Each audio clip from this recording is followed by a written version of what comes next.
Hi hello ನಮಸ್ತೆ. Guarantee ಸ್ಪೆಷಲ್ಗೆ ಸ್ವಾಗತ. ನಾನು ರಾಮ್ ಬಡ್ಗೇರ್. ಇಡ್ಲಿ ವಡೆ, ನಾಟಿ ಕೋಳಿ ಸಾಂಬಾರ್. ಬೆಂಗಳೂರಿನಲ್ಲಿ ಮುಗಿದ ಮೀಟಿಂಗ್. ಈಗ ಮಂಗಳೂರಲ್ಲಿ ವೇಣು ಸಿದ್ದು ಟಾಕಿಂಗ್. ಕರಾವಳಿಯಲ್ಲಿ ನಾಯಕರ ಪರ ಮೊಳಗಿದವು ಘೋಷಣೆ. ಉಪಹಾರ ಸಭೆ ಬಳಿಕ ವೇಣುಗೋಪಾಲ್ ಜೊತೆ ಸಿದ್ದರಾಮಯ್ಯ ಮಹಾಸಭೆ. ಕುರ್ಚಿ ಉಳಿಸಿಕೊಳ್ಳಲು ಸಿದ್ದು ಮಾತನಾಡಿದ ಬಗ್ಗೆ ಸೂಚನೆಗಳು ಸಿಗ್ತಾ ಇವೆ. ದೆಹಲಿಯಿಂದ ಸದ್ಯದಲ್ಲಿಯೇ ಉಭಯ ನಾಯಕರಿಗೆ ಬರಲಿದೆ ಕರೆ. ಕುರ್ಚಿ ಕದನ ಕ್ಲೈಮ್ಯಾಕ್ಸ್ ಹಂತಕ್ಕೆ ಬಂತ. ವೇಣುಗೋಪಾಲ್ ಜೊತೆ ಸಿದ್ದು ನಡೆಸಿದ ಮಾತುಕತೆ ಏನು? ಇದೇ ಈ ಹೊತ್ತಿನ ವಿಶೇಷ. ವೇಣುಗೋಪಾಲಿಟಿಕ್ಸ್ ಏನು ಟ್ವಿಸ್ಟ್?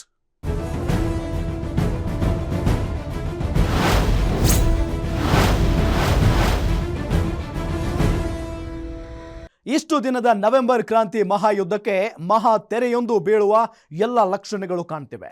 ರಾಜ್ಯ ರಾಜಕಾರಣದಲ್ಲಿ ದಿನಕ್ಕೊಂದು ಟ್ವಿಸ್ಟ್, ದಿನಕ್ಕೊಂದು ಟರ್ನ್ಗಳು ಕಾಣಸಿಗ್ತಾ ಇವೆ. ಒಂದು ಕಡೆ ರಾಜಕೀಯ ಶಾಶ್ವತವಲ್ಲ ಅಂತಿರೋ ಸಿದ್ದು, ಮತ್ತೊಂದು ಕಡೆ ಕೆಸಿ ವೇಣುಗೋಪಾಲ್ ಜೊತೆ ಪ್ರತ್ಯೇಕವಾಗಿ ಮಾತನಾಡಿದ್ದಾರೆ. ಕುರ್ಚಿ ಬಿಡಲು ಮಾನಸಿಕರಾಗಿ ಸಿದ್ಧರಾಗಿದ್ದಾರೆ ಅನ್ನೋ ಮಾತುಗಳು ಕೇಳಿ ಬರ್ತಿರೋ ಬೆನ್ನಲ್ಲೇ ಸಿದ್ದು ವೇಣುಗೋಪಾಲ್ ಜೊತೆ ನಡೆಸಿದ ಪ್ರತ್ಯೇಕ ಸಭೆ ಹಲವು ಗುಸುಗುಸು ಪಿಸುಗಳಿಗೆ ಕಾರಣ ಆಗಿದೆ. ಅಸಲಿಗೆ ಕೈಪಾಳ್ಯದಲ್ಲಿ ಏನ್ ನಡೀತಾ ಇದೆ? ಇಲ್ಲಿದೆ ಡೀಟೇಲ್ಸ್.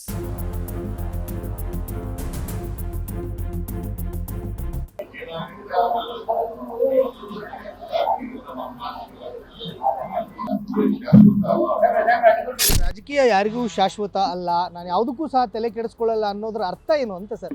ನೋಡಿ, ಅದು ಸಹಜವಾಗಿ ಖುಷಿಗೆ ಹೇಳಿದ್ದಾರೆ, ಅದೇನು ಬೇರೆ ಏನಿಲ್ಲ. ಯಾವುದಾದ್ರು ಬೇಜಾರಾಗಿ ಏನಪ್ಪ ಹಿಂಗಂತ ಅದೆಲ್ಲ ಏನು ಹೇಳಿಲ್ಲ ಅವರು. ಒಂದು ಖುಷಿ, ಒಂದು ವಿಚಾರವಾಗಿ ಎಲ್ಲ ಒಂದು ಖುಷಿಯಲ್ಲಿ ಮಾತಿನಲ್ಲಿ ಹೇಳಿದ್ದಾರೆ ಅಷ್ಟೇ. ಬಿಟ್ಟರೆ ಇದು ವೈರಾಗ್ಯದ ಮಾತು ಅಲ್ಲ ಅಂತೀರಾ? ವೈರಾಗ್ಯದ ಮಾತಾಗಿದ್ರೆ ಅವ್ರು ಆ ಥರ ಮಾತಾಡ್ತಾನೆ ಇರಲಿಲ್ಲಲ್ಲ.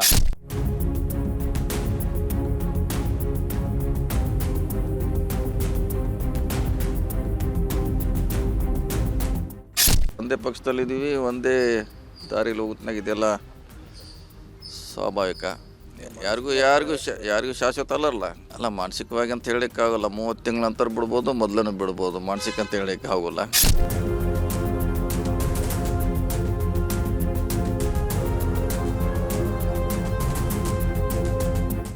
ಅದು ಯಾವ ಅರ್ಥ?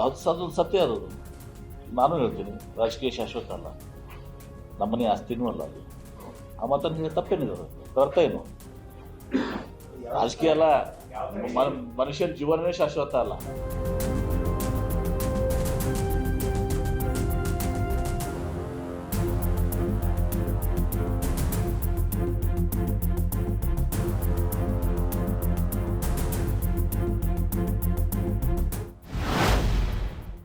ಡಿಸಿಎಂ ಡಿಕೆ ಶಿವಕುಮಾರ್ ಮನೆಯಲ್ಲಿ ನಾಟಿ ಕೋಳಿ ನಾಷ್ಟಾದ ಬಳಿಕ ನಾವು ಒಗ್ಗಟ್ಟಾಗಿದ್ದೀವಿ ಅನ್ನೋ ಸಂದೇಶವನ್ನ ಸಿಎಂ ಹಾಗೂ ಡಿಸಿಎಂ ಮಾಧ್ಯಮದ ಎದುರಿಗೆ ಹೇಳಿದ್ರು. ಅದಾದ ಕೆಲವೇ ಗಂಟೆಗಳ ಬಳಿಕ ಸಿಎಂ ಸಿದ್ದರಾಮಯ್ಯ ರಾಜಕೀಯ ಶಾಶ್ವತವಲ್ಲ, ಏನಾಗುತ್ತೋ ಆಗ್ಲಿ ಅಂತ ಬೇಳೂರು ಗೋಪಾಲಕೃಷ್ಣ ಅವರ ಮುಂದೆ ಹೇಳಿದ್ದಾರೆ ಅನ್ನೋ ಸುದ್ದಿ ದೊಡ್ಡದಾಗಿ ಚರ್ಚೆಗೆ ಗ್ರಾಸವಾಗಿತ್ತು. ಸಿಎಂ ವೈರಾಗ್ಯದ ಮಾತುಗಳನ್ನಾಡಿದ್ರಾ ಅನ್ನೋ ಸಂಶಯಗಳು ವ್ಯಕ್ತವಾಗಿದ್ವು. ಅವರ ಮಾತಿಗೆ ಮರ್ಮವನ್ನ ಎಲ್ಲರೂ ಅವರವರ ಮೂಗಿನ ನೇರಕ್ಕೆ ವಿಶ್ಲೇಷಣೆ ಮಾಡಿದ್ರು. ಅದರ ಬೆನ್ನಲ್ಲಿಯೇ ಈಗ ರಾಜ್ಯ ಕಾಂಗ್ರೆಸ್ನಲ್ಲಿ ಹೊಸ ರಾಜಕೀಯ ಅಲೆಗಳು ಎದ್ದಿವೆ.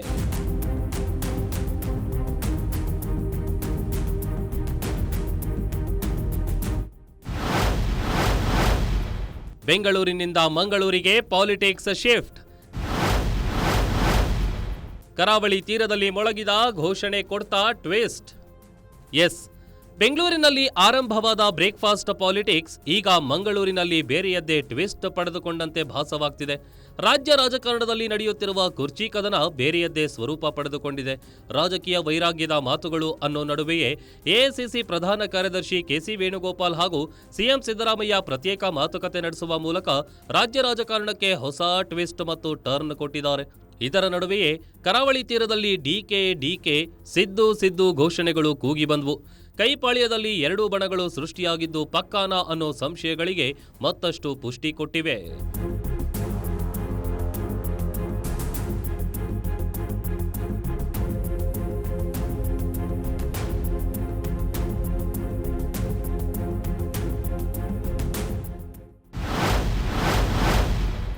ಏರ್ಪೋರ್ಟ್ನಲ್ಲಿಯೇ ಸಿದ್ದು ಡಿಕೆ ಪರ ಘೋಷಣೆ. ವಿಮಾನ ನಿಲ್ದಾಣದಲ್ಲಿ ತಬ್ಬಿಬ್ಬಾದ ವೇಣುಗೋಪಾಲ್. ಎಸ್, ರಾಜ್ಯದಲ್ಲಿ ಕುರ್ಚಿ ಕದನ ಮೇಲ್ನೋಟಕ್ಕೆ ತಣ್ಣಗಾದಂತೆ ಕಂಡ್ರೂ ಅದು ಬೂದಿ ಮುಚ್ಚಿದ ಕೆಂಡದಂತೆಯೇ ಇದೆ ಅನ್ನೋ ಮಾತು ಸತ್ಯವಾಗಿದೆ. ಮಂಗಳೂರಿನಲ್ಲಿ ಬೀಸಿದ ಘೋಷಣೆಗಳ ಬಿರುಗಾಳಿಗೆ ಬೂದಿ ಹಾರಿ ಹೋಗಿದ್ದು ಕದನದ ಕೆಂಡ ಇನ್ನೂ ನಿಗಿ ಕೆಂಪಾಗಿದೆ ಅನ್ನೋದು ಸ್ಪಷ್ಟವಾಗಿ ಕಂಡಿದೆ. ಮಂಗಳೂರಿನ ಕೋಣಾಜೆಯಲ್ಲಿ ನಾರಾಯಣ ಗುರು ಗಾಂಧಿ ಸಂವಾದ ಶತಮಾನೋತ್ಸವದಲ್ಲಿ ಭಾಗಿಯಾಗಲು ಬುಧವಾರ ಕೆಸಿ ವೇಣುಗೋಪಾಲ್ ಹಾಗೂ ಸಿದ್ದರಾಮಯ್ಯ ಮಂಗಳೂರು ಏರ್ಪೋರ್ಟ್ಗೆ ಬಂದಿಳಿದಿದ್ರು. ಏರ್ಪೋರ್ಟ್ನಲ್ಲಿಯೇ ಕೆಸಿ ವೇಣುಗೋಪಾಲ್ ಒಂದು ಕ್ಷಣ ತಬ್ಬಿಬ್ಬಾಗಿ ಹೋದ್ರು. ಏರ್ಪೋರ್ಟ್ನಲ್ಲಿ ಡಿಕೆ ಹಾಗೂ ಸಿದ್ದು ಪರ ಘೋಷಣೆಗಳು ಕೂಗಿ ಬಂದ್ವು. ಡಿಕೆ ಮುಂದಿನ ಸಿಎಂ ಎಂಬ ಕೂಗುಗಳು ಕೇಳಿ ವೇಣುಗೋಪಾಲ್ ಒಂದು ಕ್ಷಣ ದಂಗಾಗಿ ಹೋಗಿದ್ದಂತೂ ಸುಳ್ಳಲ್ಲ.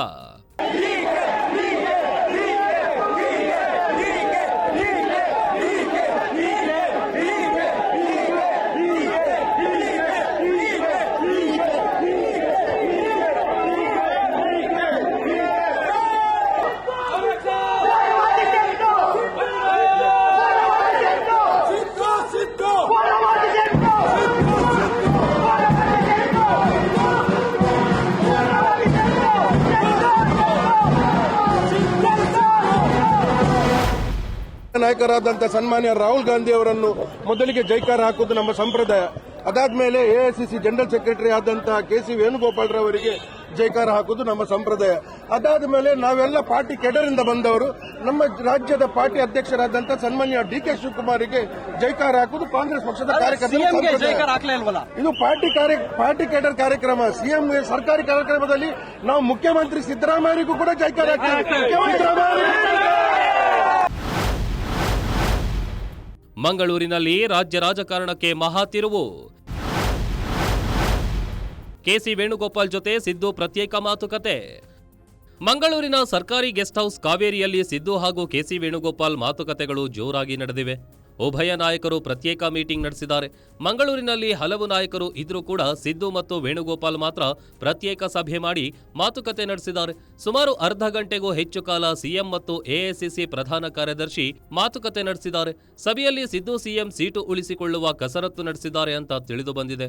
ಬೆಂಗಳೂರಿನಲ್ಲಿ ನಡೆದ ಎರಡೆರಡು ಬ್ರೇಕ್ಫಾಸ್ಟ್ ಮೀಟಿಂಗ್ಗಳ ಇಂಚಿಂಚು ಮಾಹಿತಿಯನ್ನ ವೇಣುಗೋಪಾಲ್ ಎದುರು ಸಿಎಂ ತೆರೆದಿಟ್ಟಿದ್ದಾರೆ. ಅಲ್ಲದೆ ದೆಹಲಿಯಲ್ಲಿ ನಾಯಕತ್ವದ ಬದಲಾವಣೆ ಬಗ್ಗೆ ಏನೆಲ್ಲ ಚರ್ಚೆಗಳು ನಡೆದಿವೆ ಅಂತಲೂ ಸಿದ್ದರಾಮಯ್ಯ ಕೆಸಿ ವೇಣುಗೋಪಾಲ್ ಬಳಿ ಮಾಹಿತಿ ಪಡೆದಿದ್ದಾರೆ.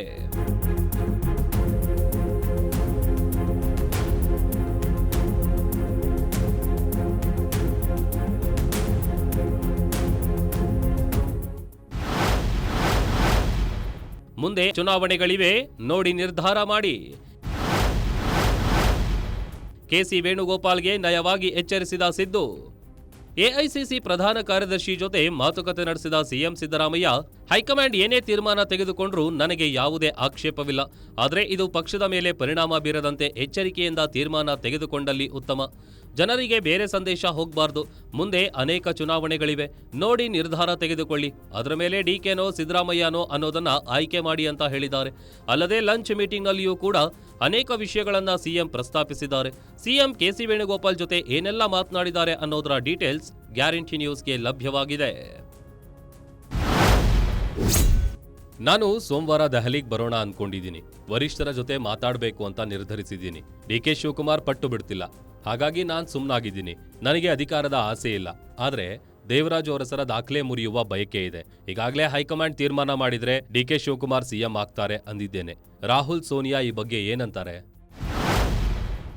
ಇವಿಷ್ಟು ಸಿದ್ದರಾಮಯ್ಯ ಕೆಸಿ ವೇಣುಗೋಪಾಲ್ ಜೊತೆ ಆಡಿದ ಮಾತುಗಳು.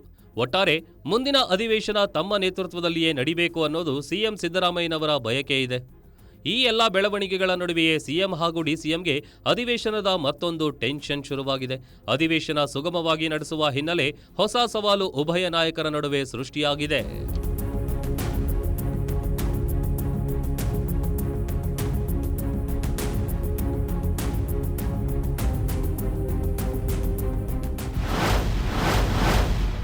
ಬೆಳಗಾವಿಯಲ್ಲಿ ಪ್ರತ್ಯೇಕ ಸಭೆಗಳಾಗುವ ಭೀತಿ. ಗೋವಾ ಟ್ರಿಪ್ಗೆ ಪ್ಲಾನ್ ಮಾಡಿರೋ ಶಾಸಕರು. ಎಸ್, ಸಿಎಂ ಡಿಸಿಎಂಗೆ ಅಸಲಿ ಟೆನ್ಷನ್ ಶುರುವಾಗಿದೆ ಇಲ್ಲಿ. ಬೆಳಗಾವಿಯಲ್ಲಿ ಡಿಸೆಂಬರ್ 8ರಿಂದ ಅಧಿವೇಶನ ಆರಂಭವಾಗಲಿದೆ. ಆದರೆ ಅಲ್ಲಿ ಅಭಿವೃದ್ಧಿ ವಿಚಾರ ಚರ್ಚೆಯಾಗುವ ಬದಲು ರಾಜಕೀಯ ಚರ್ಚೆಯೇ ಮುನ್ನೆಲೆಗೆ ಬರುವ ಎಲ್ಲಾ ಸಾಧ್ಯತೆಗಳು ಇವೆ ಎನ್ನಲಾಗ್ತಿದೆ. ಹೇಳಿ ಕೇಳಿ, ಬೆಳಗಾವಿ ಅಂದ್ರೆ ಜಾರಕಿಹೊಳಿ ಸಾಹುಕಾರರ ಪವರ್ ಹೌಸ್. ಅಲ್ಲಿ ಅನೇಕ ಪ್ರತ್ಯೇಕ ಸಭೆಗಳು ನಡೆಯುವ ಬಗ್ಗೆ ಈಗಾಗಲೇ ಅನುಮಾನಗಳು ಶುರುವಾಗಿವೆ. ಅಲ್ಲದೆ ಗೋವಾಗೆ ಟ್ರಿಪ್ ಹೋಗಲು ಕೆಲ ಶಾಸಕರು ಸಜ್ಜಾಗಿದ್ದಾರೆ ಅಂತಲೂ ಹೇಳಲಾಗ್ತಿದೆ. ರೆಸಾರ್ಟ್ ರಾಜಕೀಯಕ್ಕೆ ಬೆಳಗಾವಿ ಅಧಿವೇಶನವೇ ಮುನ್ನುಡಿ ಬರೆಯಲಿದೆಯಾ ಅನ್ನೋ ಅನುಮಾನ ಈಗ ಶುರುವಾಗಿದೆ. ಮತ್ತೊಂದು ಕಡೆ ಅವಿಶ್ವಾಸ ನಿರ್ಣಯ ಮಂಡಿಸಲು ಬಿಜೆಪಿ ಹಾಗೂ ಜೆಡಿಎಸ್ ಪ್ಲಾನ್ ಮಾಡಿಕೊಂಡಿವೆ. ಅದಕ್ಕಾಗಿ ರೆಸಾರ್ಟ್ ರಾಜಕೀಯ ಮಾಡದಂತೆ ಶಾಸಕರಿಗೆ ತಾಕೀತು ಮಾಡಲು ಉಭಯ ನಾಯಕರು ಸಜ್ಜಾಗಿದ್ದಾರೆ.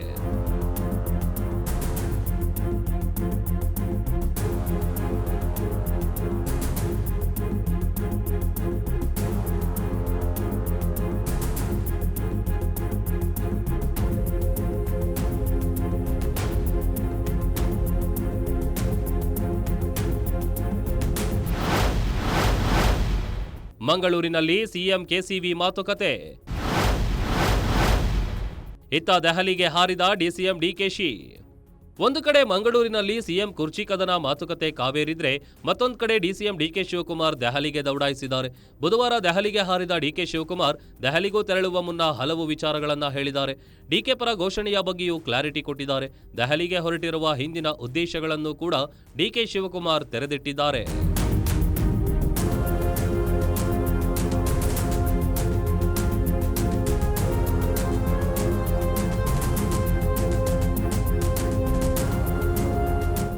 ಮಂಗಳೂರಿನಲ್ಲಿ ಸರಣಿ ಸಭೆಗಳು ನಡೆದಿವೆ. 1-to-1 ಮೀಟಿಂಗ್, ಲಂಚ್ ಮೀಟಿಂಗ್, ಮತ್ತೆ ವೇದಿಕೆ ಮೇಲೇನೆ ಸಿದ್ದು ಕೆಸಿ ವೇಣುಗೋಪಾಲ್ ನಡುವೆ ಗುಸುಗುಸುಗಳು ನಡೆದಿವೆ. ಮತ್ತೊಂದು ಕಡೆ ಡಿಕೆ ಶಿವಕುಮಾರ್ ದೆಹಲಿಗೆ ಹಾರಿದ್ದಾರೆ. ಅಲ್ಲಿಗೆ ಸಿಎಂ ಪಟ್ಟದ ಫೈಟ್ ಬೇರೆಯದ್ದೇ ಕಾವು ಪಡೆದುಕೊಂಡಿದೆ ಅಂತ ಸ್ಪಷ್ಟವಾಗ್ತಾ ಇದೆ. ಸಿಎಂ ಕೆಸಿ ವೇಣುಗೋಪಾಲ್ ಮೀಟಿಂಗ್ ಗುಟ್ಟೇನು, ಡಿಸಿಎಂ ದಿಢೀರ್ ಅಂತ ದೆಹಲಿಗೆ ಪ್ರಯಾಣ ಬೆಳೆಸಿದ್ದೇಕೆ, ಇಲ್ಲಿದೆ ಡೀಟೇಲ್ಸ್.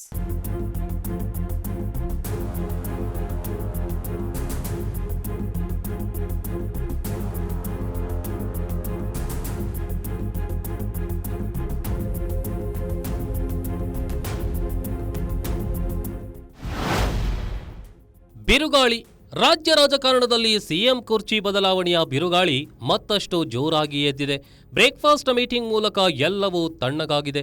ಯಾವುದೇ ಗೊಂದಲಗಳು ಇಲ್ಲ ಅಂತ ಉಭಯ ನಾಯಕರು ಹೇಳಿದ್ರೂ ಕೂಡ ನಾಟಿ ಕೋಳಿ ನಾಷ್ಟಾದ ಬಳಿಕ ಅನೇಕ ರಾಜಕೀಯ ಪಲ್ಲಟಗಳು ರಾಜ್ಯದಲ್ಲಿ ನಡೆಯುತ್ತಿವೆ. ಅದಕ್ಕೆ ಮಂಗಳೂರು ಮೀಟಿಂಗ್ ಒಂದು ದೊಡ್ಡ ಸಾಕ್ಷಿಯಾಗಿದೆ. ಡಿಕೆಶಿ ದೆಹಲಿಗೆ ತೆರಳಿದ್ದು ಮತ್ತೊಂದು ಉದಾಹರಣೆಯಾಗಿದೆ.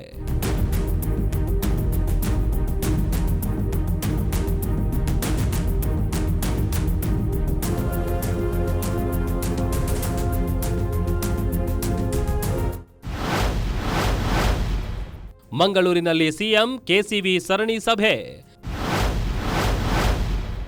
ನಾಯಕತ್ವ ಬದಲಾವಣೆ ಬಗ್ಗೆ ಮಾತುಕತೆ. ಈಗಾಗಲೇ ಸಿಎಂ ಹಾಗೂ ಕೆಸಿ ವೇಣುಗೋಪಾಲ್ ನಡುವೆ ನಡೆದ ಮಾತುಕತೆಗಳು ಏನು ಅನ್ನೋದರ ಬಗ್ಗೆ ನಾವು ವಿವರವಾಗಿ ಹೇಳಿದ್ದೇವೆ. ಆದರೆ ಮಂಗಳೂರಿನಲ್ಲಿ ಸಿಎಂ ಹಾಗೂ ಕೆಸಿ ವೇಣುಗೋಪಾಲ್ ನಡುವೆ ಬರೋಬ್ಬರಿ 2 ಸಭೆಗಳು ನಡೆದಿವೆ. ಸಭೆಯಲ್ಲಿ ಹಲವು ಮಹತ್ವದ ಮಾತುಕತೆಗಳು ನಡೆದಿವೆ.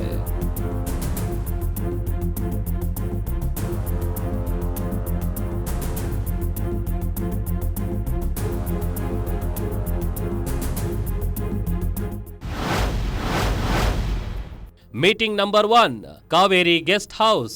ಬ್ರೇಕ್ಫಾಸ್ಟ್ ಮೀಟಿಂಗ್ ಬಗ್ಗೆ ಸಿದ್ದು ವರದಿ.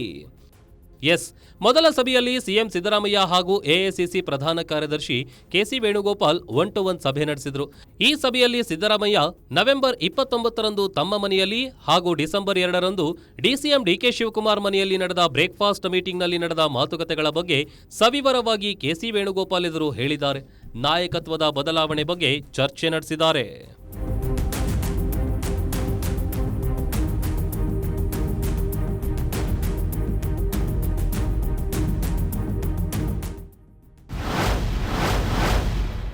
Meeting number 2, lunch meeting. ದೆಹಲಿಗೆ ಬರುವ ಇಚ್ಛೆ ವ್ಯಕ್ತಪಡಿಸಿದ ಸಿದ್ದು. 1-to-1 ಮೀಟಿಂಗ್ ಬಳಿಕ ಕೆಸಿ ವೇಣುಗೋಪಾಲ್ ಜೊತೆ ಸಿಎಂ ಸೇರಿ ಸಚಿವರು ಮಧ್ಯಾಹ್ನದ ಭೋಜನ ಕೂಟದಲ್ಲಿ ಒಟ್ಟಿಗೆ ಸೇರಿದ್ರು. ಬುಧವಾರ 1:30ರಿಂದ 2 ಗಂಟೆ ವೇಳೆ ನಡೆದ ಲಂಚ್ ಮೀಟಿಂಗ್ ವೇಳೆ ಕೆಸಿ ವೇಣುಗೋಪಾಲ್ ಮತ್ತು ಸಿದ್ದರಾಮಯ್ಯ ಸೇರಿ ಸಚಿವರಿಗಾಗಿ ವಿಶೇಷ ಊಟದ ವ್ಯವಸ್ಥೆ ಏರ್ಪಡಿಸಲಾಗಿತ್ತು. ಗೆಸ್ಟ್ ಹೌಸ್ ಒಂದು ಕೋಣೆಯಲ್ಲಿ 12 ಆಸನಗಳ ಊಟದ ವ್ಯವಸ್ಥೆ ಮಾಡಲಾಗಿತ್ತು. ಸಿಎಂ ಹಾಗೂ ಕೆಸಿ ವೇಣುಗೋಪಾಲ್ ಸೇರಿ ಮಂಗಳೂರಿಗೆ ಆಗಮಿಸಿದ ಎಲ್ಲಾ ಸಚಿವರು ಒಂದೇ ಕೋಣೆಯಲ್ಲಿ ಸೇರಿ ಹೈ ವೋಲ್ಟೇಜ್ ಮೀಟಿಂಗ್ ನಡೆಸಿದ್ರು. ಈ ಸಭೆಯಲ್ಲಿಯೂ ಕೂಡ ನಾಯಕತ್ವದ ಬದಲಾವಣೆಯ ಬಗ್ಗೆ ಮಾತುಕತೆಗಳು ನಡೆದಿವೆ ಅಂತ ಹೇಳಲಾಗಿದೆ. ಸಿಎಂ ಸೋನಿಯಾ ಗಾಂಧಿಯವರು ಕರೆದ್ರೆ ದೆಹಲಿಗೆ ಸೋಮವಾರ ಬರಲು ಸಿದ್ಧನಿದ್ದೇನೆ ಅಂತ ಕೂಡ ಹೇಳಿದ್ದಾರೆ.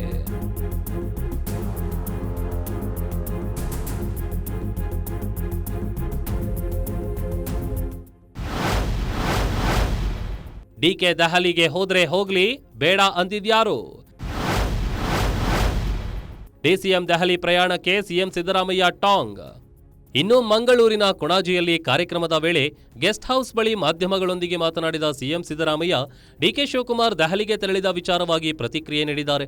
ಡಿಕೆ ದೆಹಲಿಗೆ ಹೋದ್ರೆ ಹೋಗ್ಲಿ, ಪಾಪ ಬೇಡ ಅಂದೋರು ಯಾರು? ನಾನು ದೆಹಲಿಗೆ ಹೋಗಲ್ಲ, ಹೈಕಮಾಂಡ್ ಕರೆದ್ರೆ ಮಾತ್ರ ಹೋಗ್ತೀನಿ, ನನಗೆ ಇನ್ನೂ ಕರೆ ಬಂದಿಲ್ಲ ಅಂತ ಹೇಳಿದ್ದಾರೆ. ಡಿಕೆ ಶಿವಕುಮಾರ್ ದೆಹಲಿಗೆ ಹೋಗ್ತಾ ಇದ್ದಾರೆ, ಹೋಗ್ಲಿ ಪಾಪ, ಬೇಡ ಅಂತಂದವ್ರು ಯಾರು? ನೀವೇನು ಹೋಗ್ತೀರಾ ಸರ್? ನಾನು ಕರೆದ್ರೆ ಮಾತ್ರ ಹೋಗ್ತೀನಿ. ವೇಣುಗೋಪಾಲ್ ಜೊತೆ ರಾಜಕೀಯ ಚರ್ಚೆ ಇಲ್ಲ. ಮಂಗಳೂರಿನಲ್ಲಿ ಸಿಎಂ ಸಿದ್ದರಾಮಯ್ಯ ಹೇಳಿಕೆ.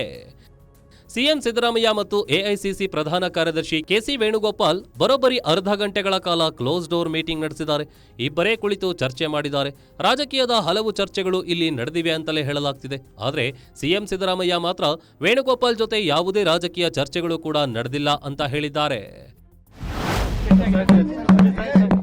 ವರದಿ ಕೊಟ್ಟಿದ್ದಾರೆ, ಹಾಗೆ ಇಲ್ಲ ರಾಜಕೀಯ ಚರ್ಚೆನೆ ಮಾಡ್ತೀನಿ. ವರದಿ ಕೊಟ್ಟಿದ್ದಾರೆ, ಹಾಗೆ ಇಲ್ಲ ರಾಜಕೀಯ ಚರ್ಚೆನೆ ಮಾಡ್ತೀನಿ. ಮಂಗಳೂರಿನಲ್ಲಿ ಸಿಎಂ ವೇಣುಗೋಪಾಲ್ ಸಭೆ. ಇತ್ತ ದೆಹಲಿಗೆ ಹಾರಿದ ಡಿಸಿಎಂ ಡಿಕೆ ಶಿವಕುಮಾರ್. ಒಂದು ಕಡೆ ಮಂಗಳೂರಿನಲ್ಲಿ ಸಿಎಂ ಸಿದ್ದು ಹಾಗೂ ಎಐಸಿಸಿ ಪ್ರಧಾನ ಕಾರ್ಯದರ್ಶಿ ಮೀಟಿಂಗ್ ನಡೆಸುತ್ತಿದ್ದಂತೆ ಇತ್ತ ಡಿಸಿಎಂ ಡಿಕೆ ಶಿವಕುಮಾರ್ ದೆಹಲಿಗೆ ಹಾರಿದ್ದಾರೆ. ಮಧ್ಯಾಹ್ನ 3 ಗಂಟೆಗೆ ದೆಹಲಿಗೆ ತೆರಳಿದ ಡಿಸಿಎಂ ಬುಧವಾರ ರಾತ್ರಿಯೇ ಪಕ್ಷದ ವರಿಷ್ಠರಾದ ಸೋನಿಯಾ ಗಾಂಧಿ ಹಾಗೂ ರಾಹುಲ್ ಗಾಂಧಿಯನ್ನ ಭೇಟಿಯಾಗಲಿದ್ದಾರೆ ಅನ್ನೋ ಪಕ್ಕಾ ಮಾಹಿತಿ ಬಂದಿದೆ. ಆದರೆ ಡಿಕೆ ಶಿವಕುಮಾರ್ ಮಾತ್ರ ವೋಟ್ ಚೋರಿ ವಿಷಯ ಹಾಗೂ ನನಗೊಂದು ಖಾಸಗಿ ಮದುವೆ ಅಟೆಂಡ್ ಮಾಡೋದಿದೆ, ಅದಕ್ಕೆ ಹೋಗ್ತಿದ್ದೀನಿ ಅಂತ ಹೇಳ್ತಿದ್ದಾರೆ. ನಾನು ದೆಹಲಿಗೆ ಹೋಗ್ತಾ ಇದ್ದೀನಿ. ಒಂದು ನನಗೆ ಒಂದು ಖಾಸಗಿ ಮದುವೆ ಇದೆ ಇವತ್ತು ಸಾಯಂಕಾಲ.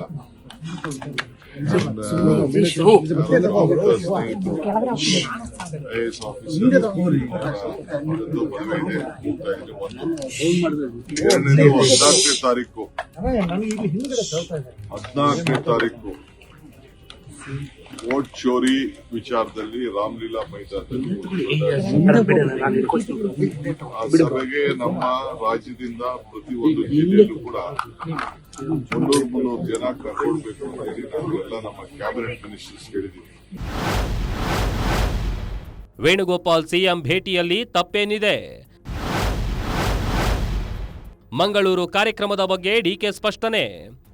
ಇನ್ನು ಮಂಗಳೂರಿನಲ್ಲಿ ಕೆಸಿ ವೇಣುಗೋಪಾಲ್ ಹಾಗೂ ಸಿದ್ದರಾಮಯ್ಯ ಭೇಟಿ ಬಗ್ಗೆ ಪ್ರತಿಕ್ರಿಯಿಸಿದ ಡಿಕೆ ಶಿವಕುಮಾರ್, ಬಹಳ ಸಂತೋಷ, ಸಿಎಂ ವೇಣುಗೋಪಾಲ್ ಭೇಟಿ ಮಾಡೋದ್ರಲ್ಲಿ ತಪ್ಪೇನಿದೆ? ರಾಹುಲ್ ಗಾಂಧಿಯವರನ್ನ ಭೇಟಿ ಮಾಡೋದ್ರಲ್ಲಿ ತಪ್ಪೇನಿದೆ? ಎಲ್ಲರೂ ಕಾಂಗ್ರೆಸ್ನವರೇ, ಅವರೆಲ್ಲರೂ ಮಾತಾಡ್ತಾರೆ ಅಂತ ಸ್ಪಷ್ಟನೆ ನೀಡಿದ್ದಾರೆ. ಇನ್ನು ಮಂಗಳೂರಿನಲ್ಲಿ ಅಭಿಮಾನಿಗಳ ಘೋಷಣೆಯ ಬಗ್ಗೆಯೂ ಮಾತನಾಡಿದ ಡಿಸಿಎಂ, ರಾಜಕಾರಣದಲ್ಲಿ ಜೈಕಾರ ಧಿಕ್ಕಾರ ಇವೆಲ್ಲವೂ ಕೂಡ ಕಾಮನ್ ಅಂತ ಹೇಳಿದ್ದಾರೆ.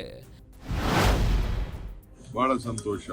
ವೇಣುಗೋಪಾಲ್ ಸಿಎಂ ಭೇಟಿ ಮಾಡೋದು ತಪ್ಪೇನಿದೆ? ರಾಹುಲ್ ಗಾಂಧಿ ಭೇಟಿ ಮಾಡೋದು ತಪ್ಪೇನಿದೆ? ಅವರೆಲ್ಲರೂ ಮಾತಾಡ್ತಾರೆ, ಪಕ್ಷದ ಏನೇ ವಿಚಾರ ಇವೆಲ್ಲ ಕೆಲವು ಅಭಿಮಾನಿಗಳು ಮಾತಾಡ್ತಾರೆ. ಅದಕ್ಕೆಲ್ಲ ಯಾಕೆ ರಾಜಕಾರಣದಲ್ಲಿ ಎಲ್ಲಾ ತರದ ಜೈಕಾರಗಳು, ಧಿಕ್ಕಾರಗಳು, ವಿವಾದ ಮಾತುಗಳು ಎಲ್ಲ ಕೂಡ ಇರ್ತವೆ. ಅದಕ್ಕೆಲ್ಲ ನಾವು ಕರೆಕ್ಟ್. ದೆಹಲಿಯಲ್ಲಿ ಪವರ್ ಪ್ಲೇ ಶುರು ಮಾಡ್ತಾರಾ ಡಿಕೆ? ಸೋನಿಯಾ ರಾಹುಲ್ ಭೇಟಿಗೆ ಫಿಕ್ಸ್ ಆಗಿದೆಯಾ ಟೈಮ್? ಡಿಸಿಎಂ ದೆಹಲಿಗೆ ತೆರಳಿದ ವಿಚಾರ ಈಗ ಹಲವು ಆಯಾಮಗಳಲ್ಲಿ ಚರ್ಚೆಯಾಗ್ತಿದೆ. ಡಿಕೆ ಶಿವಕುಮಾರ್ ತಮ್ಮ ಪವರ್ ಪ್ಲೇ ಶುರು ಮಾಡಿದ್ರಾ ಅನ್ನೋ ಅನುಮಾನಗಳು ಶುರುವಾಗಿದೆ. ದೆಹಲಿಯಲ್ಲಿ ಸೋನಿಯಾ ಗಾಂಧಿ ಹಾಗೂ ರಾಹುಲ್ ಗಾಂಧಿಯನ್ನ ಭೇಟಿ ಮಾಡಿ ಬೇಗ ನಾಯಕತ್ವ ಬದಲಾವಣೆಗೆ ದಿನಾಂಕವೊಂದನ್ನ ನಿಗದಿ ಮಾಡಿ ಅಂತ ಕೇಳಲಿದ್ದಾರೆ ಅಂತಲೂ ಹೇಳಲಾಗ್ತಿದೆ. ಆದರೆ ಸದ್ಯ ಡಿಸಿಎಂ ದೆಹಲಿಗೆ ಹೋಗ್ತಿರೋದು ಆಪ್ತರ ಮದುವೆ ಕಾರ್ಯಕ್ರಮದಲ್ಲಿ ಭಾಗಿಯಾಗಲು. ಇದೇ ವೇಳೆ ಹೈಕಮಾಂಡ್ ನಾಯಕ ಸುರ್ಜೇವಾಲಾ ಅವರನ್ನ ಕೂಡ ಭೇಟಿಯಾಗುವ ಸಾಧ್ಯತೆ ಇದೆ. ಆದರೆ ಸೋನಿಯಾ ಗಾಂಧಿ ಮತ್ತು ರಾಹುಲ್ ಗಾಂಧಿ ಭೇಟಿಯಾಗೋದು ಬಹುತೇಕ ಡೌಟ್ ಅಂತಲೇ ಬಲ್ಲ ಮೂಲಗಳು ಹೇಳ್ತಿವೆ.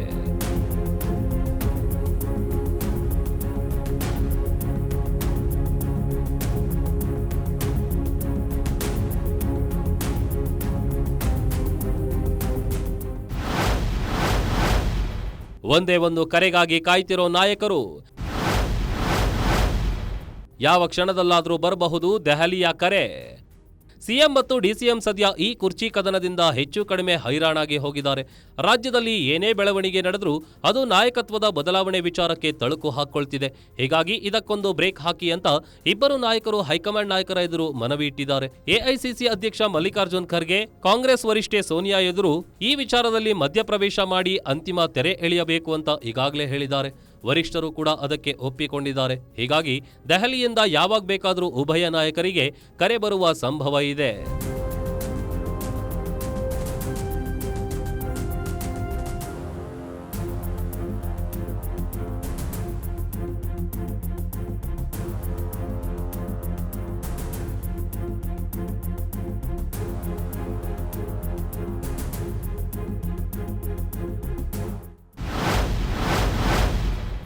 ನಾಯಕತ್ವ ಬದಲಾವಣೆ ಬಗ್ಗೆ ಯಾರಲ್ಲೂ ಇಲ್ಲ ಕ್ಲಾರಿಟಿ.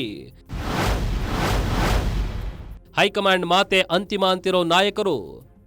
ಇನ್ನು ಈ ಕುರ್ಚಿ ಕದನದ ವಿಚಾರದಲ್ಲಿ ಸಿಎಂ ಡಿಸಿಎಂ ಸೇರಿ ಕಾಂಗ್ರೆಸ್ನ ಯಾವ ನಾಯಕರಲ್ಲೂ ಕೂಡ ಕ್ಲಾರಿಟಿ ಇಲ್ಲ.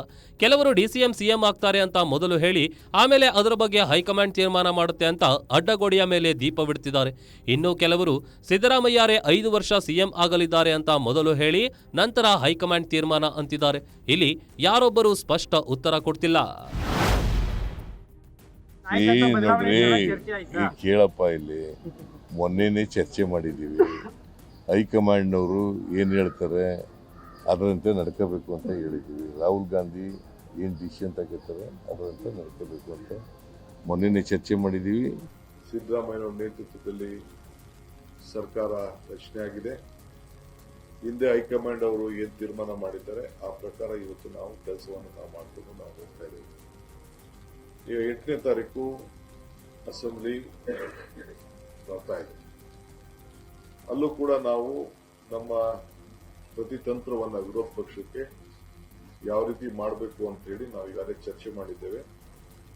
ಇದಕ್ಕೆ ನಮ್ಮದೇ ಆದಂತಹ ಒಂದು ಹೊಸ ರೂಪ ಕೂಡ ವಿರೋಧ ಪಕ್ಷದವರಿಗೆ ನಾವು ಕೊಡ್ತೇವೆ.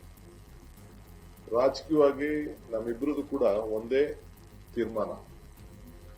ಪಕ್ಷದ ವರಿಷ್ಠರು, ನಮ್ಮ ಹೈಕಮಾಂಡ್ ಏನು ಹೇಳ್ತದೆ ಆ ರೀತಿ ಹಿಂದೆನೂ ಕೆಲಸ ಮಾಡ್ಕೊಂಡು ಹೋಗಿದ್ದೀವಿ, ಮುಂದಕ್ಕೂ ಕೆಲಸ ಮಾಡ್ಕೊಂಡು ಹೋಗ್ಬೇಕು ಅನ್ನೋದು ನಾವು ತೀರ್ಮಾನ. ನಮ್ದು ಅಚಲ.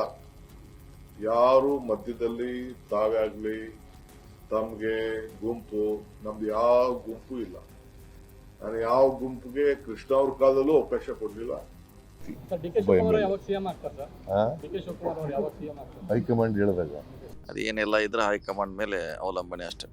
ನಮ್ಮ ಪಕ್ಷದಲ್ಲಿ ಇವತ್ತು ದಿವಸ ಹೈಕಮಾಂಡ್ ಇವತ್ತು ಅಂತಿಮ ಬದಲಾವಣೆ ಇದ್ರೆ ಹೈಕಮಾಂಡ್ ಅವ್ರು ಹೇಳ್ತಾರೆ, ಬದಲಾವಣೆ ಇಲ್ಲ ಅಂತ ನಾವು ತಿಳ್ಕೊಂಡಿದ್ದೀವಿ. ಕುರ್ಚಿ ಕದನ ದಿನೇ ದಿನೇ ಕಾವು ಪಡಿತಿದೆ. ಈ ಗದ್ದಲದ ನಡುವೆ ರಾಜ್ಯದಲ್ಲಿ ಯಾವುದೇ ಅಭಿವೃದ್ಧಿ ಕಾರ್ಯಗಳು ನಡೀತಾ ಇಲ್ಲ. ರಸ್ತೆ ಗುಂಡಿಗಳನ್ನ ಮುಚ್ಚಲಾಗದೆ ಇವರು ತಮ್ಮ ಕುರ್ಚಿ ಕಚ್ಚಾಟದಲ್ಲಿ ನಿರತರಾಗಿದ್ದಾರೆ ಅಂತ ವಿಪಕ್ಷಗಳು ಟೀಕೆ ಮಾಡ್ತಿವೆ. ವಿಪಕ್ಷಗಳ ಟೀಕೆ ಸರಿಯಿದೆ ಎನ್ನುವಂತೆಯೇ ರಾಜ್ಯದಲ್ಲಿ ನಿತ್ಯ ಒಂದು ರೀತಿಯ ಬೆಳವಣಿಗೆಗಳು ನಡೀತಾ ಇವೆ. ಅಭಿವೃದ್ಧಿ ನಡೆದರೂ ಅವರು ಮುನ್ನೆಲೆಗೆ ಬರದೆ ಕುರ್ಚಿ ಕಿತ್ತಾಟವೇ ಢಾಳವಾಗಿ ಕಾಣ್ತಿದೆ. ಇದಕ್ಕೆ ಬ್ರೇಕ್ ಬೀಳದ ಹೊರತು ಕರ್ನಾಟಕ ರಾಜಕಾರಣದ ಪ್ರಹಸನದ ವೇದಿಕೆಯಾಗಿಯೇ ರಾಷ್ಟ್ರದಲ್ಲಿ ಬಿಂಬಿತವಾಗಲಿದೆ.